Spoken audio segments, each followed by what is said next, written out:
Okay, so today we're doing a leg workout. This was filmed on Saturday, which is exactly 6 weeks out from my goal of going to Spain in the best shape I've ever been in.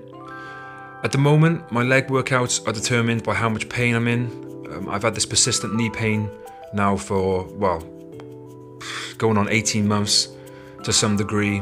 It's worse when I'm playing football. But touch wood, even though it's been pretty bad the last 4 or 5 months, it seems to be easing off, and recently I've started squatting again. So what I usually do is I start by doing some leg extensions, some hamstring curls, relatively lightweight, see how my knee feels, and then I'll move on to a compound exercise, either a squat, which I haven't been able to do for nearly 5 months, or a leg press, or something similar, and just test my knee. If there's too much pain, I'll just go back onto the leg extension and the hamstring curl, do a few working sets, and leave it at that. Today I felt pretty good though, so we did some squats. Last week I did 100 for 3, so I wanted to see what I could do this week. I didn't feel any knee pain whatsoever, but ironically I did hurt my back a little bit on this working set here, which is 110. I did for a single.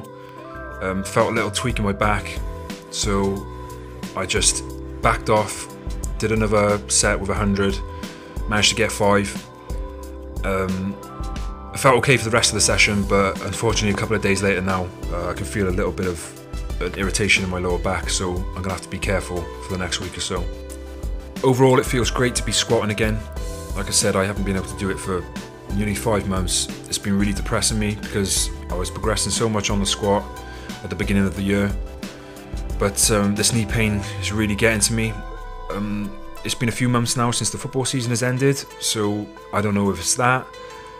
Probably combined with the fact that I've lost a fair amount of weight now, so that's probably doing my knee the world of good. I'm just taking it one session at a time. I don't want to rush, get myself back into the same situation where, you know, I go full steam ahead, get the squat up a little bit, then all of a sudden something happens and I can't do a single one.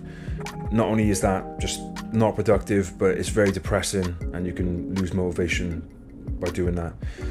So with the leg press, I'm really focusing on my knee again because certain foot positions and certain depths give me different levels of knee pain. Again, touch wood, I didn't have any knee pain this session.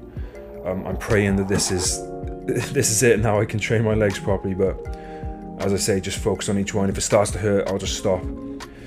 So after that, we move on to the leg extension and the hamstring curls to do our working sets. I just do 2 sets of each one. The first set is moderate weight, close to failure, and then the second set is to absolute failure with the last rep, holding it for as long as I can, 10-15 seconds, really feeling the pain. The weakest part of the rep is the positive, which is lifting the weight up. That's gonna fail first. Secondly is the static. So once you've failed on a positive, you can then hold it in a static position. And then the most strongest part of the rep is the negative. So if you've got a spotter, they can do the positive part for you, just aid you to help get the weight up, and then you can resist it on the way down because that's the strongest part of the rep. So if you have a spotter, you can just go to absolute failure by doing a few negatives. If you train on your own, like myself, then really focus on that static part of the rep at the end, hold it for as long as you can. After all that, then I do 2 sets of standing calf raises, 2 sets of seated calf raises, which I didn't film, and then we're pretty much done with the legs. I move on to a couple of core exercises. I only filmed the one here, just some leg raises. I did it on a dip machine. You can do it on a pull-up bar or a dedicated leg raise machine if your gym's got one.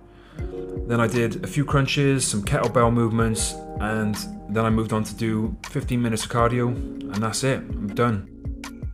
As usual, thanks so much for watching guys, and we'll see you in the next one.